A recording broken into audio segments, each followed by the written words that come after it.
Hazreti Abu Bakr Siddiq radhiyallohu anhuning qizlari Hazreti Oysha onamizning singillari bo'lganlar Asma degan. O'sha zot aytgan ekanlar: "Innaman nikahu riqqu falyanzur ahadukum aynama yad'u karimatahu." Nikoh bu qullik. Riq deb qulda aytadi.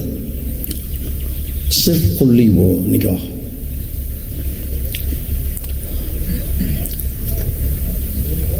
Qiz uzatayotgan odam qizini qanday joyga qo'yayotganini, qanaqa xonadonga berayotganini o'ylab qo'ysin. Albatta qiz bola endi o'sha xonadonga borgandan keyin o'shalarga itoat qilib, o'shalar bilan murosa qilib, xonadon ahli bilan yashaydi. Ayollarning ko'chaga chiqishi erkakdan javob so'ramasdan, ruxsat so'ramay chiqa olmaydi.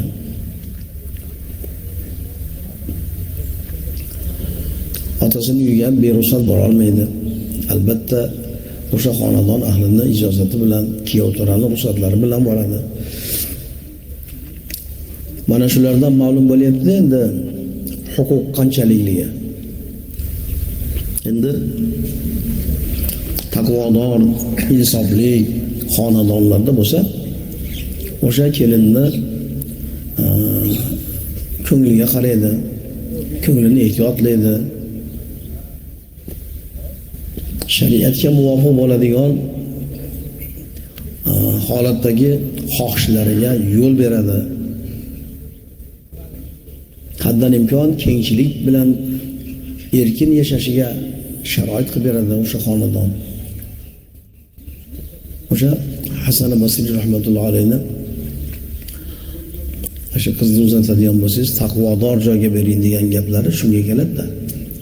Taqvodor bo'lsa, albatta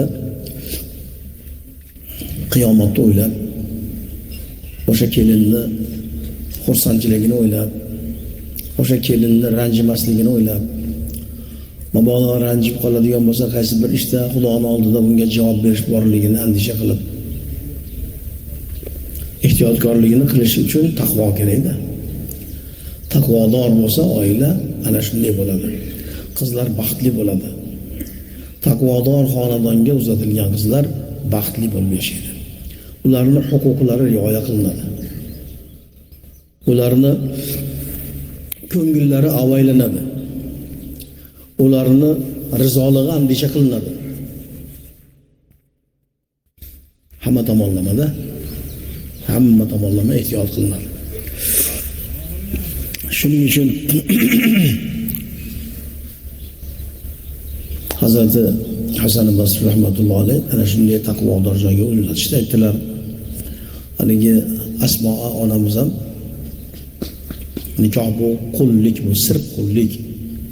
Falyanzur ahadukum ayna wada'u karimatahu degan ekanlar-da.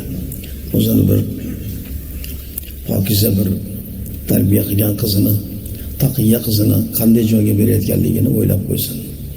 Qarasin, o'shaga qanaqa joyga berayotganiga qarasin. Hadislar ham bor ekan shu haqda. An-nikahu ar-riqqu falyanzur ahadukum indaman yad'u atiqatahu degan ekan. Ya'ni ozod qizini kimi xonadoniga qo'yayotganligini qarasin degan ekanlar. Atiqata deb kelgan ekan. Ozod qizini. Go'yoki ozod qiz endi borib yerda o'shalarga itoatli bo'lib, boshqa xonadonda amriga topshirilib, o'sha xonadonning xo'jayinchiligi, o'sha xonadon tarbiyasi, o'sha xonadonning xohishiga bog'liq bo'lib qoladi. Shuning uchun o'sha yerga borishligini riq deb aytadilar. Riq qullikda xuddi qul itoat qilgandek itoatda bo'ladi qizlarimiz borgan joylarda. Albatta qaynotani gapini, ko'nglini ehtiyot qiladi, qaynonani ko'nglini ehtiyot qiladi. Qaynota bir narsani xohlasa, qaynona boshqa narsani xohlaydi. Kuyov to'ra boshqacha bo'lib qoladi. Hammasini orasida bir yo'l topib, tinch, omon, salomat, yaxshi istiqomat qilib kun o'tkazadi. Bu oson ish emas.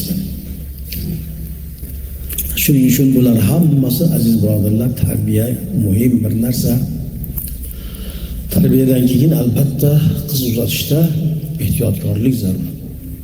Bizning bir xalqimizda mashhur gap bor.